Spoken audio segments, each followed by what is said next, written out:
And then just thinking about some questions that you want to ask internally before you run a Facebook contest. These are some important considerations to think about before running the contest. First of all, do you have the time and resources needed? Do you have all the time and resources that it's going to take to plan the contest, to manage the contest once it's running, and to engage with customers during this contest period? Contests can be something that are as short as a single day or as long as several months long. We've seen very popular contests, things like the Papa Murphy's pizza competition, things like our own client Canby Telecom's bingo offering that they did. These were contests that lasted a long time. So do you have the time and resources needed to maintain a contest? Does your budget allow for a prize or an incentive? Do you have enough budget to make a prize that's going to actually attract people? Sometimes giving away a $5 Starbucks gift card is not going to be quite enough. So do you have something that's going to be attractive enough to people that they're going to want to come and play along? Will the contest support a larger campaign? Normally you want this a contest to be part of a larger campaign, unless it's a campaign unto itself. Sometimes standalone contests do work in some cases, but usually using a Facebook contest to support a larger campaign is going to allow people to have a seamless experience between your advertising materials and the campaign they're seeing there and the Facebook experience they're having. Do you have clear goals for the contest? You really should have some clear goals in mind. Shaulet says that to set your contest up for success, picture yourself at the end of the promotion looking back at the impact. When the winners are announced and the contest ends, what are the results you want to see? Now the goals can be it can be an increase in sales, it can be a certain number of new signups, it can just be a certain number of new likers, it can be a certain number of people engaged in the contest, but you really should have some clear goals in mind for what you hope to accomplish so that you can measure something at the end. And do you have a third-party app provider? I'll talk more about this in a minute.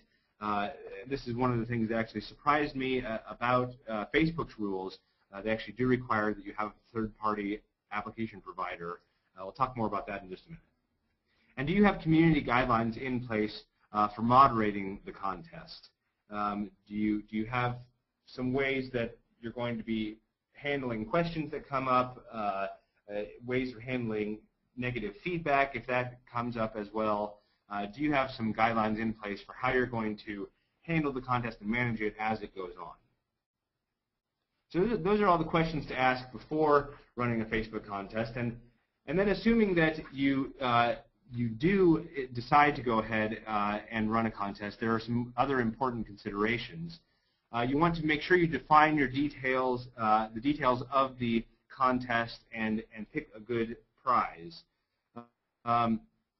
You want to, first of all, make sure that you choose a contest format. That's what I mean by define your details. There are various kinds of contests that you can choose.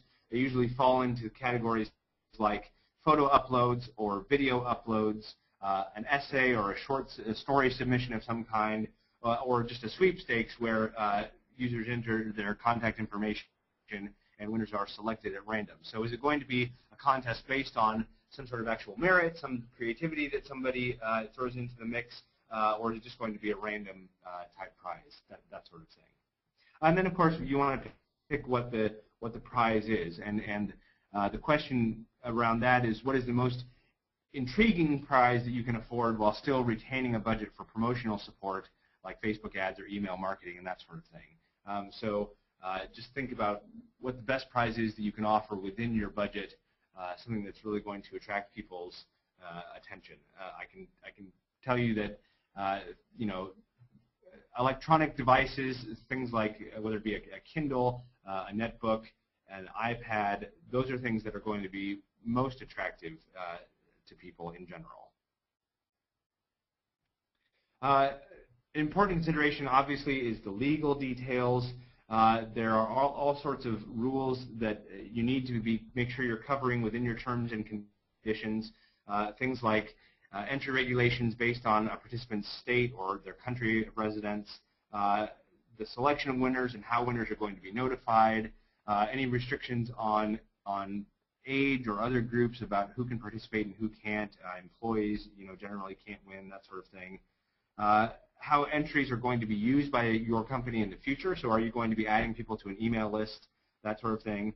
Alternative modes of entry, if people aren't on Facebook, there needs to be some other way for them to enter the contest.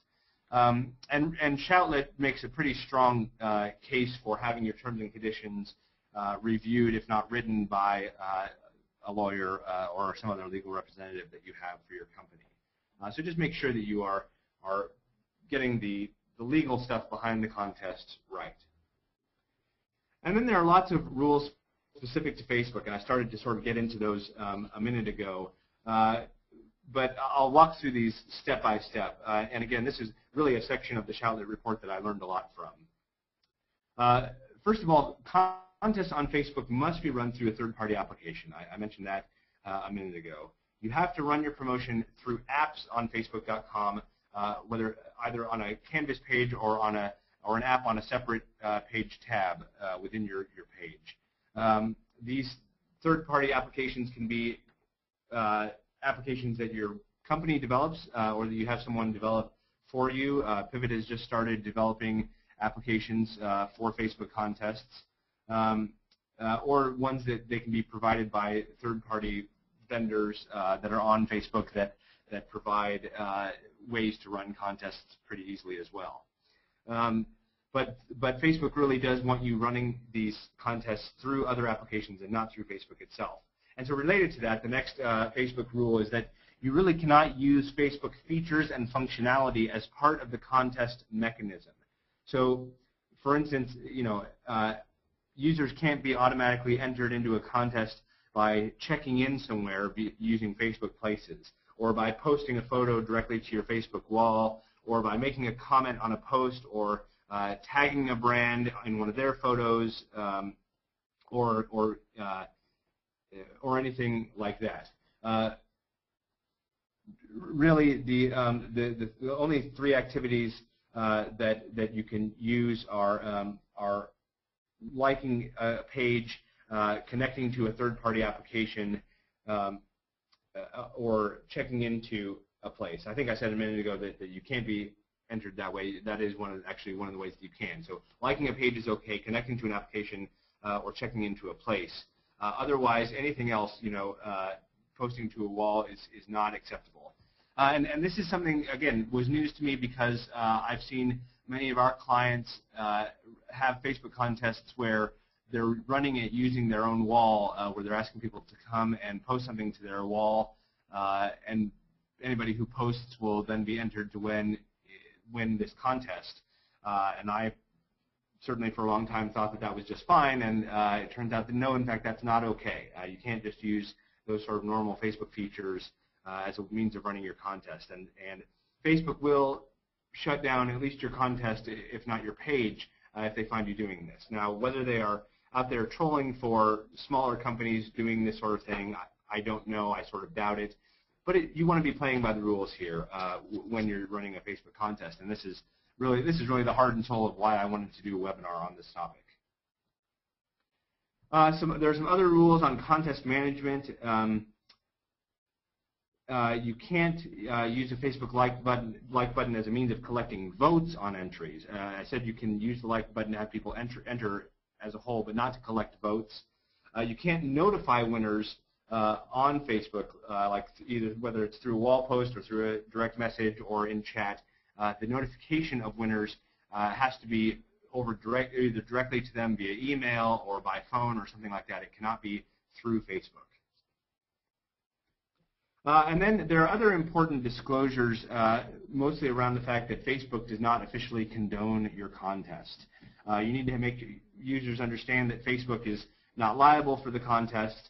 The things that Facebook says must be disclosed include that promotions on Facebook have to include a complete release of Facebook by each entrant or participant, so they're releasing Facebook from any liability. Acknowledgement that the promotion is not sponsored, endorsed, or administered by or associated with Facebook. and a disclosure that the participant is providing information to your company or to the application, the app provider, and not to Facebook directly. So those are all important things that you have to include in terms of the disclosures on the contest rules. So those are the topics I wanted to cover, and just a few takeaways then as we close. First of all, have realistic expectations of what a contest can and can't do for you. You know, as we covered in the beginning of this, don't go into it thinking that it is, you know, automatically going to double your likers and draw people to you in, you know, in complete loyalty and that sort of thing. However, expect that it is going to increase your number of likers, that it's going to draw people who haven't seen you on social media yet to you, that it's going to increase your reputation with people who are already your Facebook likers. It's going to help them feel rewarded and that sort of thing. Just make sure you have realistic expectations as you move into a contest.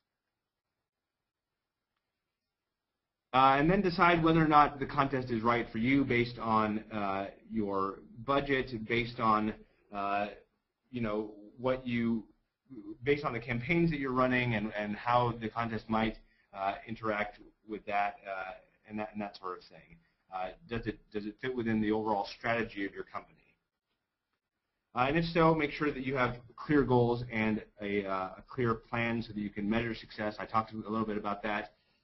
Just making sure that you have a way to measure the contest once it's over, so that you can decide whether it's something that you want to try again, or whether it's something you want to alter in the future. And certainly asking your likers, your community there, is a great way to get some feedback on that. I've seen clients of ours just really helpfully engage with people and say, hey, we just ran this contest. Was that something that you liked?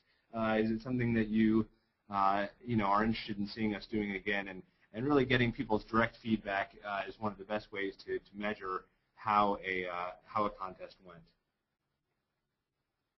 And then finally, just make sure you know the laws and the Facebook rules. I can't emphasize this one enough. You know, I think that we have all sort of, or well, I shouldn't say that. I certainly have blissfully assumed, and I think many of our clients have blissfully assumed that running contests on Facebook was just as easy as using Facebook itself, but really there are actually a lot of a lot of rules that we need to keep in mind when we're doing Facebook promotions, so that we're staying within not only the laws but also within Facebook's rules as well. So that's the information that I have for you today on Facebook contests. As I mentioned, next time we're going to talk about Google+. I'm going to introduce you to it if you haven't seen it yet, and talk a little bit about what it does and how much of a threat or not it may pose to things like Facebook and Twitter. You can see the date for that. That is 2 weeks from now, Friday, August 12th at 11 o'clock Pacific time.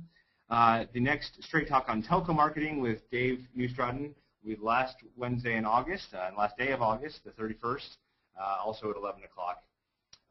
Thank you so much for your time today. I'm surprising myself. We're finishing a little early. I thought we were going to be even pushing it a little late today, but I appreciate your time, and have a great weekend. Remember to keep your media social and your talk straight.